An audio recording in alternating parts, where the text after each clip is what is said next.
माँ बाप के ताल्लुक से सूरह बनी इसराइल की आयत नंबर 24 उठा कर पढ़ लो आप। अल्लाह फरमा रहा है कि मेरी इबादत करो, मेरी ही इबादत करो और अपने माँ बाप का ख्याल रखो।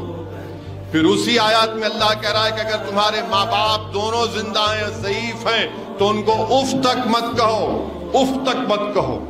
फिर उसी बनी इसराइल की आयत में अल्लाह कह फरमा रहा है कि अगर वो ज़ईफ हैं तो तुम मेरे से दुआ करो कि अल्लाह तुम उन पर उस तरह रहम फरमा जिस तरह उन्होंने मुझे बचपन पर, मेरे बचपन मुझ पर रहम फरमाया था। फिर कुरान में एक और जगह पर अल्लाह फरमा रहा है कि मेरी इबादत, मेरा शुक्र अदा करो। अल्लाह फरमा रहा है मेरा शुक्र अदा करो और अपने माँ बाप का शुक्र अदा करो और तुम सबको मेरी तरफ लौट कर आना है। तो हजरत इब्ने अब्बास रज़ी अल्लाह ताला अन्हु, इमाम ज़हाबी रहमतुल्लाह अलैह की एक मशहूर किताब है किताबुल कबायर में लिखा है कि अल्लाह सुब्हानहू तआला के आयतें कुरान की ऐसी हैं कि उसमें दो चीज का जिक्र है।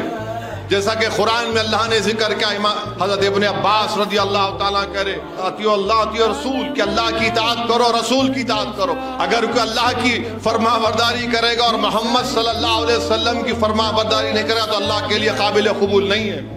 कुरान में अल्लाह फरमा रहा है कि नमाज पढ़ो और ज़कात दो। अगर कोई नमाज पढ़ेगा, ज़कात देगा तो उसकी इबादत कबूल नहीं होगी। वैसे हजरत इब्ने अब्बास लिख रहे हैं कि अल्लाह सूरह लुक़मान में फरमा रहा है कि मेरा शुक्र अदा करो और अपने माँ बाप का शुक्र अदा करो। अगर तुम अल्लाह का शुक्र अदा करोगे और माँ बाप का नहीं करोगे तो कबूल नहीं है। मेरे अजीज दोस्तों और बुजुर्गों, इसीलिए हमको अपने माँ बाप के फरमाबरदार बनना।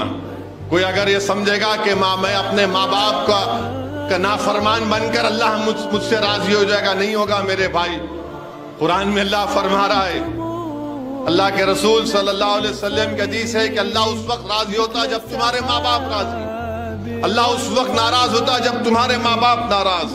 तो अगर कोई हम में से ऐसा है बदकिस्मत कि अपने उसके माँ बाप राजी नहीं है तो दौड़ो उन माँ बाप